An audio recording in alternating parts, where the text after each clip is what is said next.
नमस्कार मैत्रिणींनो, मी सुरेखा. माझ्या व्हिडिओमध्ये आपले स्वागत आहे. तर आज आपण दिवाळी स्पेशल बघणार आहोत. गव्हाच्या पिठाचे आपण शंकरपाळे बनवणार आहोत. तर त्याच्यासाठी आपल्याला काय लागणार आहे तर चला बघूयात आपण. सर्वप्रथम मी असे पॅनमध्ये 1 वाटी साखर टाकून घेतलेली आहे. त्याच वाटीना 1 वाटी असं तूप टाकून घेतलेलं आहे.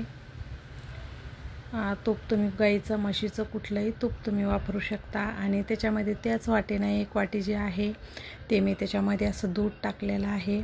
आणि अशी साखर तळेपर्यंत याला असं गरम करून घ्यायचं. साखर तळली की मग आपण याला उतरून घेणार आहोत. आता साखर तळली. साखर तळल्यानंतर खाली ठेवून द्यायचं थंड होईपर्यंत. तर आता हे जे आहे पूर्ण थंड झालेलं आहे. तर आता आपण याच्यामध्ये जे आहे पीठ घेणार आहोत. तर हे जे पीठ आहे तर त्याच वाटीनं मोजून मी 6 वाट्या असं पीठ घेतलेलं आहे. 6 वाट्या पीठ घ्यायचं. आणि हे जे गव्हाचं पीठ आहे एकदम असं बारीक आहे आणि चाळून पण घेतलेलं आहे, कारण त्याच्यात चाळण वगैरे काही नाही राहिलं पाहिजे. थोडंसं चवीनुसार किंचित थोडंसं मीठ टाकायचं. आणि हे जे इलायची पावडर आहे तर इलायची पावडर थोडीशी टाकायची त्याच्यामध्ये.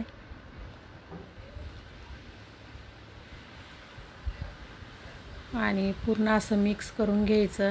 म्हणजे आपण असे घरच्या घरी बनवले तर खायला खूप म्हणजे पौष्टिक पण असतात. मैदा पण शरीराला चांगला नसतो, म्हणून मी असे गव्हाचे शंकरपाळे बनवले आणि छान खुसखुशीत पण होतात.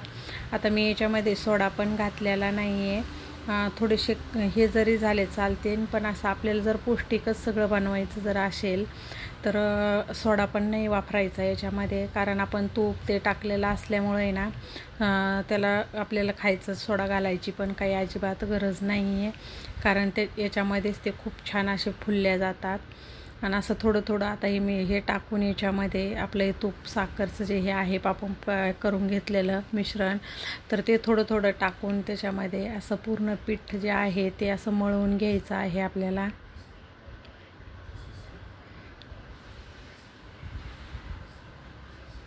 कारण मी हे जास्त प्रमाणात बनवू लागले आणि थोडे जर बनवायचे असले तर 1 वाटीचं जरी घेतलं तुम्ही प्रमाण तरी पण म्हणजे असं 2 वाट्या 3 वाट्या जरी पीठ घेतलं ना तरी पण हे होतं. आता हे जे आहे तर आता आपण वाटीनं मोजून घेतलेलं आहे, पण तुम्ही किलोच्या प्रमाणात जर बघितलं तर हे 1 किलोच्या वरती आहे बघा. हे जे मी पीठ जे मळते आहे ना हे 1 किलोच्या वरतीच भरणार आहे हे वजनी. आणि आता थोडंसं आहे ना तर थोडंसं आपल्याला कमी पडलं ना तर वरतून मी असं थोडंसं त्याला आहे ना दुधाचं जे आहे ना तर थोडंसं दूध टाकलं मी वरतून आणि असं पीठ असं मळून घेतलं आहे. आणि आता याला जास्त पण एकजीव नाही केलं आहे आणि अर्धा तास असंच भिजू दिलं. हे बघा आता पीठ जे आहे ना छान असं नरम असं भिजलं गेलेलं आहे. आणि इकडे मी तेल पण गरम व्हायला ठेवलं. त्याला लई पण असं जास्त एकजीव पण नाही करायचं, म्हणजे आपल्या चपातीसारखं एकदम एकजीव करून नाही घ्यायचं.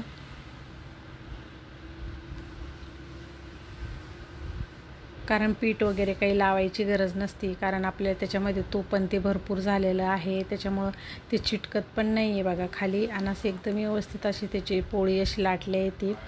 त्याच्यानंतर पोळी लाटून झाल्यानंतर अशी घडी पाडून घ्यायची बघा, दोन्ही साईडनं अशा घड्या पाडून घ्यायच्या. आणि आता याच्यावरतून जे आहे तर आता याला लाटून घ्यायचं आहे आपल्याला. यांना काय होतं आहे म्हणजे असे शंकरपाळ्याला ज्या लेअर आहेत ना त्या खूप छान लेअर येतात, त्याच्यामुळं असं त्याला परत हे करून घ्यायचं, अशा लेअर पाडून घ्यायच्या. आणि लई पण अशी आपण आता ही जी पोळी लाटतो आहे चपाती तर ही अशी जास्त जाड ठेवायची, म्हणजे पातळ नाही लाटायची, कारण तुम्ही पातळ जर लाटली तर मग परत शंकरपाळे जे आहे ना ते कडक होणार, त्याच्यामुळं जाडच ठेवायची आहे. आणि साईडची जे आहे ना ते साईडचं कट करून घ्यायचं, कारण एकसारखा आकार येण्यासाठी. आणि नंतर असं आपल्याला जसा आकार पाहिजे ज्या प्रमाणात आपल्याला पाहिजे ना तसं तुम्ही कट करू शकता त्याला. कुणाला मोठे आवडतात छोटे आवडतात तर त्या हिशोबानं तुम्ही कट करायचं. आता मी हे जे आहे तर हे मोठे पण नाही मी कट केले, असे मीडियम साईजमध्ये कट करते.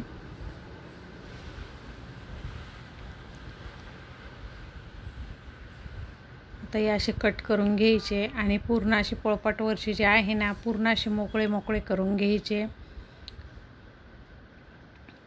कारण आपण तेलात टाकल्यानंतर एकदम असे ते एक वेगवेगळे झाले पाहिजे, नाहीतरी आपण तेलात टाकल्यानंतर जे आहे ना तर ते वेगवेगळे होतात, असे एकमेकाला चिटकत नाही आहे. पण जे पोळपाटावर जे आहे म्हणजे आपल्याला टाकायला पण एकदम इझी होऊन जातं, त्याच्यामुळे असे काढून घ्यायचे.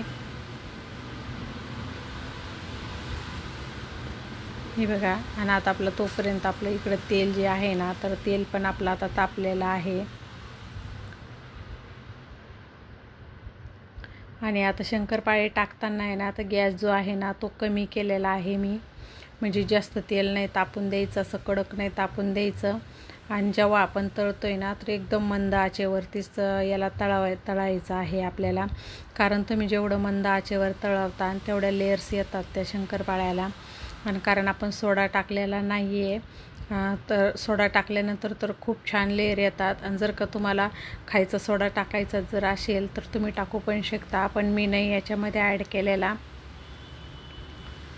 हे बघा, एकदम असं मंद आचेवरती याला असे हे तळू द्यायचं, तर असे छान असे फुलल्या जातात बघा. अशा लेयर जे आहे ना तर त्या लेयर येतात त्याला. अशी ब्राऊन रंग कलर होईपर्यंत आहे ना तोपर्यंत त्याला असं तळू द्यायचं. हे बघा असं छानपैकी आता तळलेले आहे बघा आपले शंकरपाळे.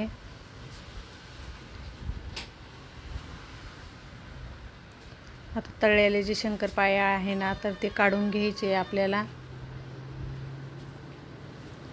तोपर्यंत हे तळत होते तोपर्यंत मी दुसरी पण इकडं लाटून घेतलेले होते आणि ते पण कट करून घेतलेले होते. आता ते पण आपण असे तेलामध्ये टाकायचे.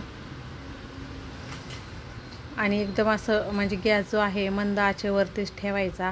आणि तळत आल्यानंतर आहे ना थोडासा गॅस वाढवायचा, म्हणजे जेव्हा लेअर पडतात ना, लेअर पडून झाल्यानंतर गॅस थोडासा फुल करायचा.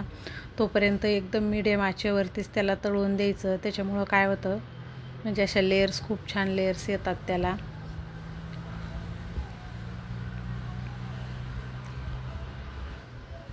आणि कसं आहे आपण दिवाळीच्या याच्या सणामध्ये जर आपण जे बनवतो ना तर मैद्याचे पदार्थ जास्त बनवल्यापेक्षा तुम्ही जे असं बनवता येतं ना, तर आता शंकरपाळे जे आहे तर हे आपल्याला गव्हाच्या पिठाचे बनवता येतात. हे पण गव्हाच्या पिठाचे बनवायचे.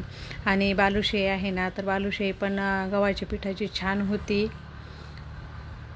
तर मी त्याचा पण व्हिडिओ टाकणार आहे बालुशाहीचा पण, गव्हाच्या पिठाची बालुशाही.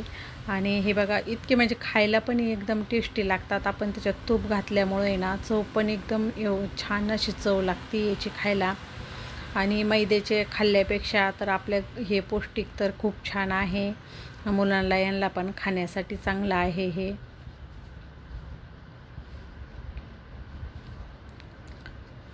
म्हणून असे गव्हाचे पिठाचे जे शंकरपाळे असतात तर असे मग बनवून घ्यायचे ते.